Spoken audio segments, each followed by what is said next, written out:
जब शारीरिक सुखों की पूर्ति हो जाती है, भौतिक सुखों की पूर्ति हो जाती है, तब आत्मिक उन्नति की इच्छा पैदा होती है।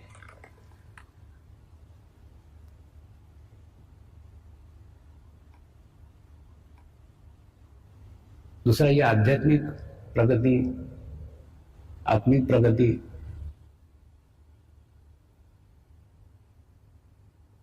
दूर से जितनी आसान दिखती है ना, उतनी आसान है नहीं।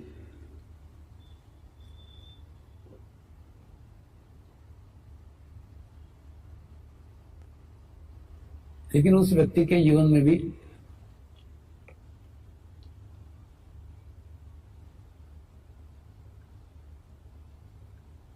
कुछ आध्यात्मिक सुखी व्यक्ति आए थे।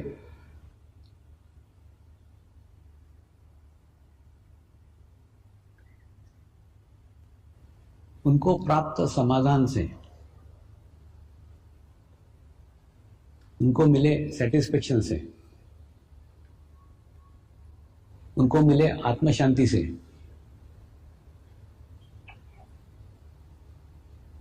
इसके भीतर भी लालच निर्माण हुआ, चाहत निर्माण हुई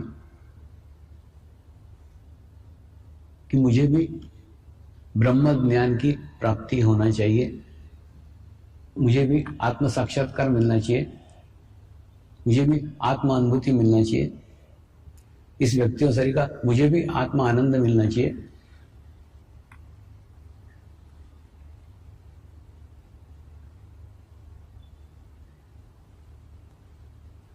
ऐसी आत्म साक्षात्कार की इच्छा लेकर के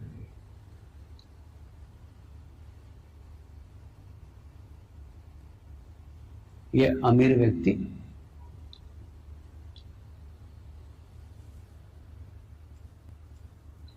द्वारकामाई में आया।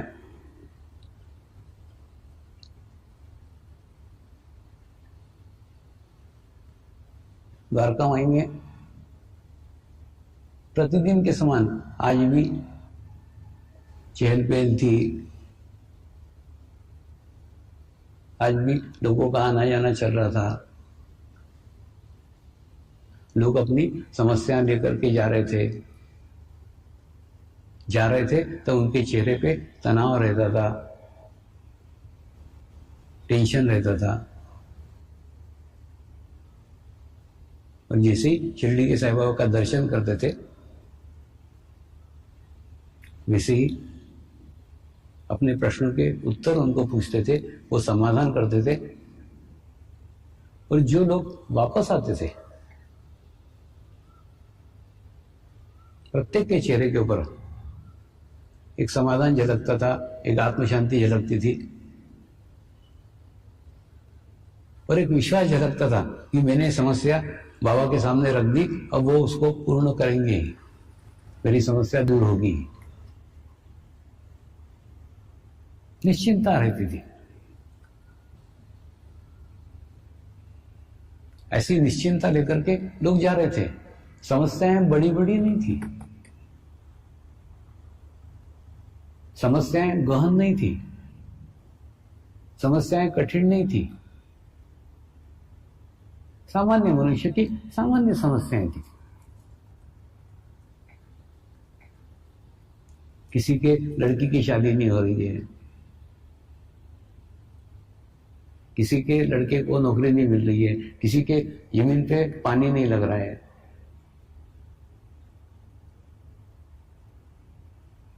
किसी की फसल ठीक से नहीं आ रही है। छोटी छोटी रोजमर्रा के जीवन की समस्याएं, ऐसी छोटी छोटी समस्या लेकर के लोग आते थे और समाधान लेकर के जाते थे।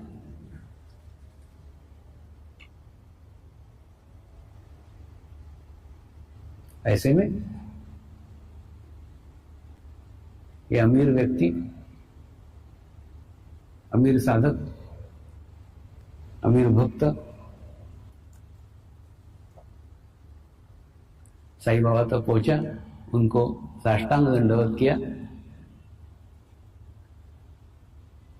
और प्रार्थना की, बाबा मुझे ब्रह्म ज्ञान की इच्छा है, ब्रह्म ज्ञान प्राप्ति की इच्छा है, मुझे आत्म साक्षात्कार की इच्छा है, आत्म अनुभूति की इच्छा है।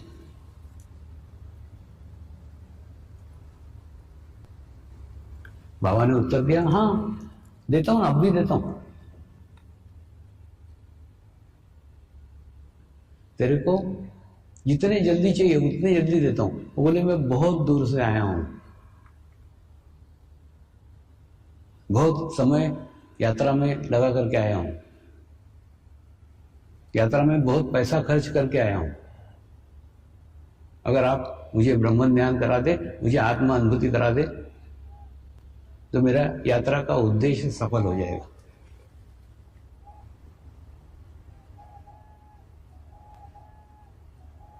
बाबा ने पहले उसकी तारीफ की। मेरे पास जितने भी लोग आते हैं, सभी लोग सांसारिक सुखों के लिए आते हैं, अपनी रोजमर्रा की जीवन की समस्याओं के लिए आते हैं। ब्रह्म ज्ञान मांगने के लिए, आत्म साक्षात्कार मांगने के लिए कोई नहीं आता। तू तो बिरला है, तो तेरे को अवश्य दूंगा, जरूर दूंगा। क्योंकि ब्रह्म ज्ञान पाने के लिए, आत्म साक्षात्कार पाने के लिए कोई नहीं आता। नहीं, तब की बात नहीं कर रहा हूं, तो अभी भी खड़े रहो ना मंदिर के पास। जो लोग अंदर जाते हैं ना, उनको पूछो तुम काय के लिए आए हो।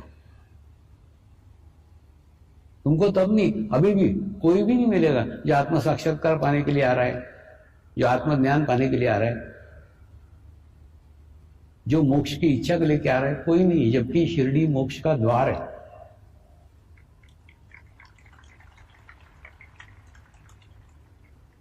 लेकिन ये इच्छा लेके तब भी कोई नहीं आता था, अब भी कोई नहीं आ रहा है। लेकिन तब आया था, कोई एक व्यक्ति आया था।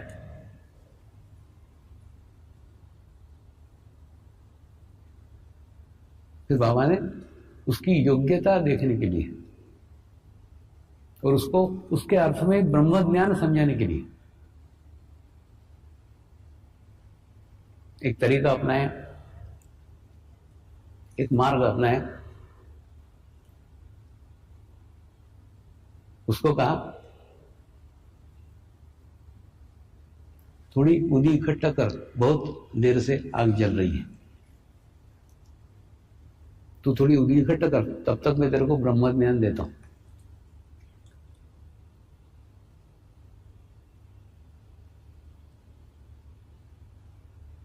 वो थोड़ी थोड़ी ऊदी इकट्ठा करने लग गया। उतने में उन्होंने एक छोटे से लड़के को बोला, जाओ मारवाड़ी के दुकान पे जा और 5 रुपए मांग के ला, मुझे 5 रुपए की जरूरत है। वो लड़का दौड़ते दौड़ते गया, मारवाड़ी की दुकान पे पहुंचा। मारवाड़ी की दुकान पे दुकान बंद थी। वापस आया, उसने आकर बताया, बाबा वो मारवाड़ी की दुकान बंद है। ठीक है, तेली के दुकान पे जा। वो तेली के दुकान पे गया, वहां देखा तो वो तेली नहीं था। उसके बाद एक काम कर, किराने की दुकान पे जा। ऐसे करके वो लड़के को बार बार अलग अलग जगह 5 रुपए मांगने के लिए भेज रहे थे।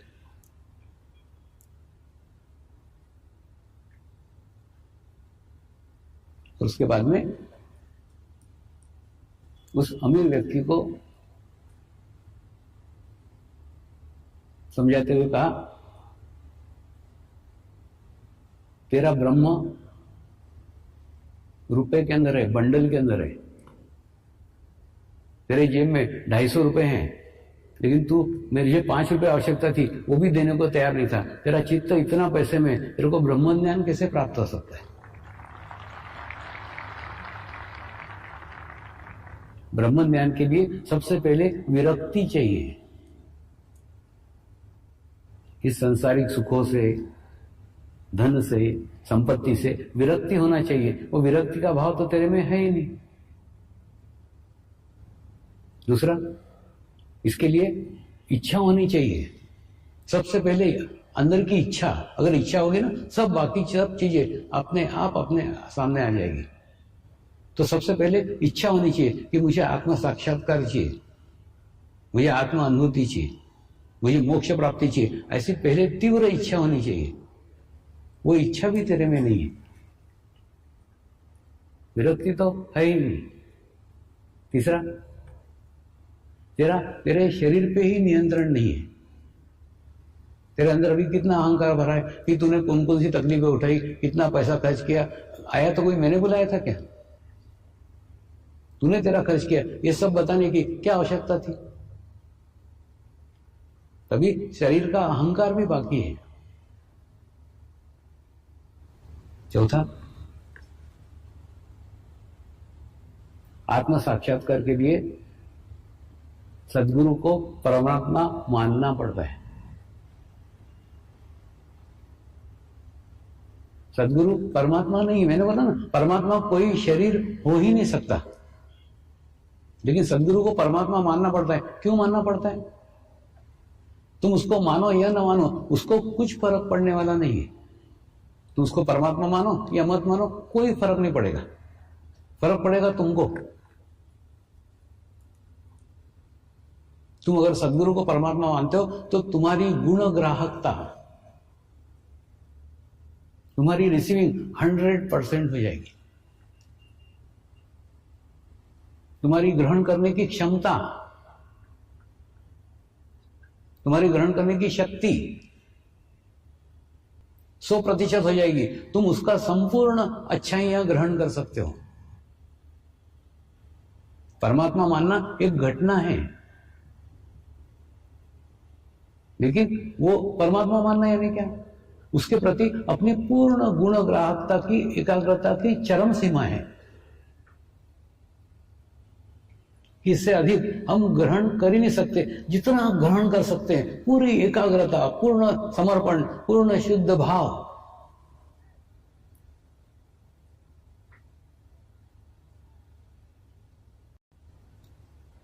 जब तक नहीं लाते तब तक आत्म साक्षात्कार संभव ही नहीं है।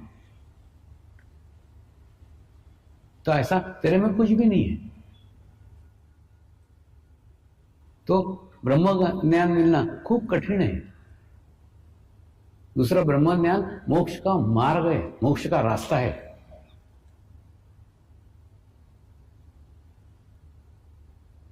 तो अभी तो तू बहुत दूर है।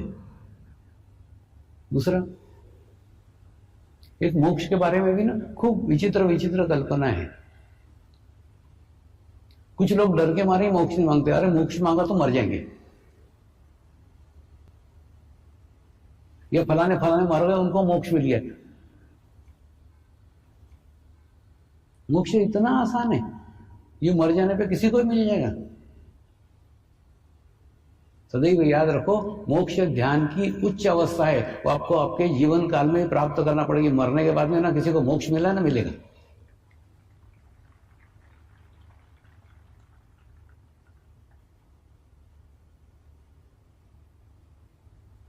और ये सब अनुभव से बता रहा हूं। मोक्ष की स्थिति शिव बाबा ने आज 40 साल पहले दी थी। मैं अभी भी जिंदा हूं।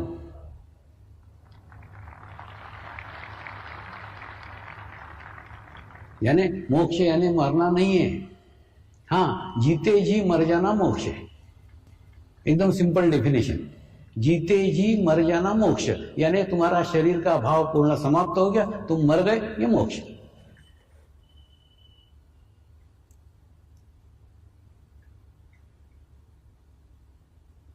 ये स्थिति प्रत्येक को अपने जीवन काल में प्राप्त करना होती है।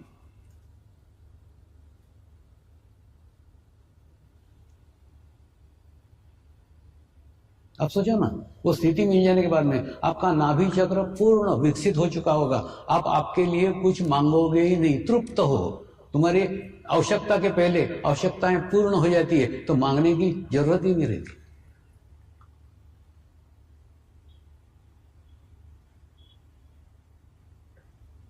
विश्व चेतना के साथ सीधा तुम्हारा जुड़ाव हो गया है, तो तुम्हारी आवश्यकताएं वो खुद ही पूर्ण कर देता है। तुमको मांगने की आवश्यकता ही नहीं रहती।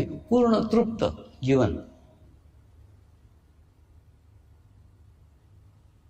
दूसरा, आज्ञा चक्र पूर्ण विकसित हो चुका होगा। किसी का बुरा सोचोगे भी नहीं, करोगे नहीं, सोचोगे भी नहीं। तो उस जीवन का उपयोग क्या है? जन कल्याण के अलावा कोई उपयोग ही नहीं है।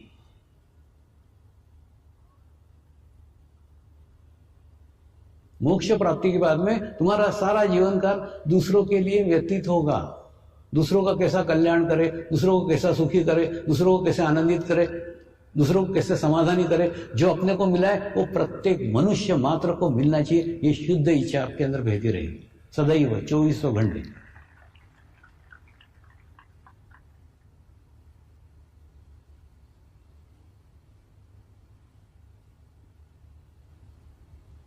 तो मोक्ष पूर्ण समाधान की वह स्थिति है जिस स्थिति में हमको हमारे जीवन काल में ही पहुंचना है।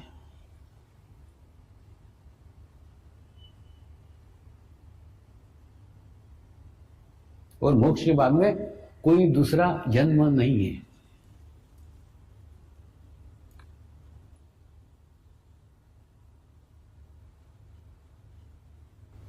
थोड़ा समझाता हूं इसको विस्तृत में। देखो, पिछले जन्म के कर्म भोगने के लिए तुमने ये जन्म लिया, ठीक है। उसके बाद में इस जन्म में आते हैं पुराने कर्म भोगने के लिए। वो कर्म भोगते हैं और भोगते भोगते फिर नए कर्म खड़े कर देते हैं।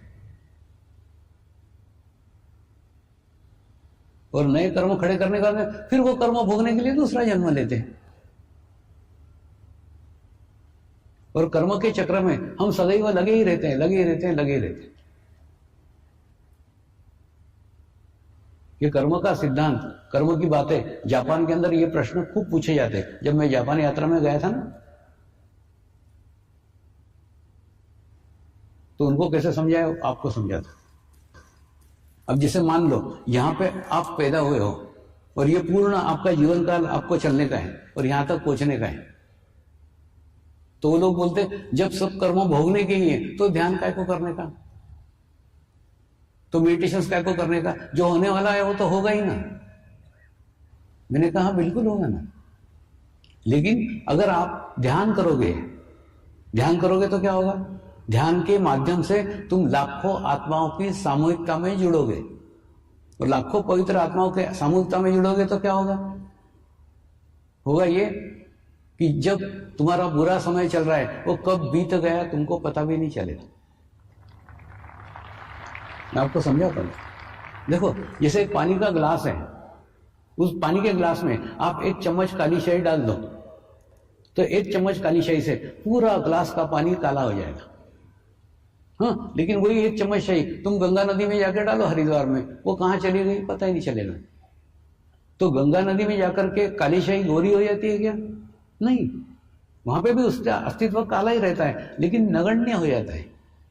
उसी प्रकार से जब मैं करके तुम पानी का ग्लास बनते हो, तो जब तुम तुम्हारे पूर्व जन्म के कर्म भोगते हो ना, तब तुमको पूरा जीवन कलुषित हो जाता है, एकदम तकलीफ हो जाती है, एकदम परेशानी हो जाती है।